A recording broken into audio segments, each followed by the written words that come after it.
I'm sorry if you can't take a vaccine that over 6.2 billion people in the world have already taken, trying to claim that you think there's some kind of conspiracy going on and you want to be that defiant and leave the rest of your team hanging, the Kevin Durant's, the James Harden of the world, when you are clearly the favorite to win the title. As far as I'm concerned, the hell with you. Sit him down, let him stay home, don't pay him a dime, and let him live his life. If that's what he wants to do, yes, he has the freedom and the right to do what he wants to do. They also have the right to tell him, see ya, it was nice knowing you. You don't need to be a part of the NBA anymore. I have no problem with that position. Stephen A. Smith.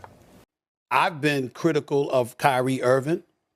I didn't stutter. I'm not backing up. I meant every single damn word I said. But that does not mean that what New York has done to him is right. It is not. Kyrie Irving should have never been prevented or prohibited from playing a game at the Barclays Center this season. The city of New York's rule is bogus, it is ridiculous, and it has no business being in place. And Eric Adams, the mayor, who I like, by the way, needs to step up and handle his business in this regard, in this specific regard.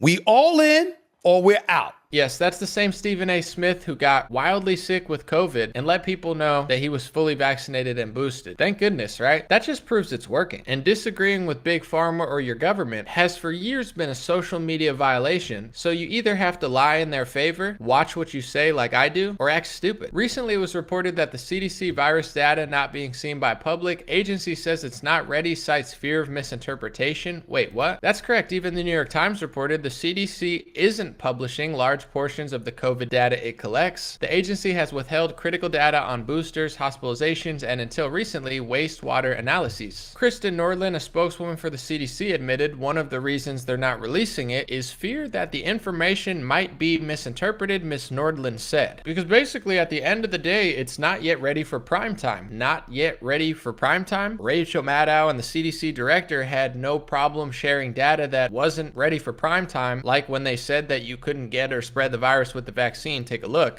Our data from the CDC today suggests, that vaccinated people do not carry the virus, don't get sick, and that it's not just in the clinical trials, but it's also in real-world data. Instead of the virus being able to hop from person to person to person, potentially mutating and becoming more virulent and drug-resistant along the way, now we know that the vaccines work well enough that the virus stops with every vaccinated person. They had no problem sharing that. Not yet ready for primetime information. But don't worry, the CDC director explained why recently. She was just optimistic. I mean, it's okay to get it completely wrong if you're just hopeful for Big Pharma. Could we have improved? I think I can tell you where I was when the CNN feed came that it was 95% effective, the vaccine. So many of us wanted to be hopeful. So many of us wanted to say, okay, this is our ticket out, right? Now we're done. So I think we had perhaps too little caution and too much optimism for some good things that came our way. I really do. I think all of us wanted this to be done. Nobody said waning when oh, this vaccine's going to work. Oh, well, maybe it'll work, it'll wear off.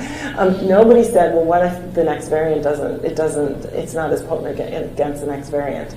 I wonder what they're going to do to get this data ready for prime time. Imagine the data being so telling that just showing it to the public will cause people to put out misleading things. Wonder what it is. What do you think about Kyrie Irving being bullied by the New York Nets, the New York mayor, and the Democratic Party? Do you think people will ever wake up to the greater of two evils? Trust me, I can't stand the Republican Party at this point. I think they're soft, weak, and they just pretend to be our friends for the most part. But it's pretty clear that the only ounce of freedom, liberty, and space between big government swallowing up our whole lives is the Republican Party. Do you think people will ever understand that it's the Democratic Party being more authoritarian and terrible? Or do you think the racial and social programming is so deep that people will continue to scapegoat average Americans and run back into the hands of the oppressor? God bless you, Kyrie Irving. Thank you for standing up for what you believe in. And hundreds of millions of Americans have been abused psychologically, financially, career-wise, and mentally for the last 2 years. It's been disgusting. It's still disgusting. And I pray that God restores order to this wicked, disgraceful culture that we've created around enslaving humanity and mandating the funneling of of profits to Big Pharma. I mean, I support Ukraine or something. Sorry, I'm just trying to fit in. Thank you so much for watching. God bless you. And if you want to support off Facebook and YouTube and Rumble and BitChute and Gab,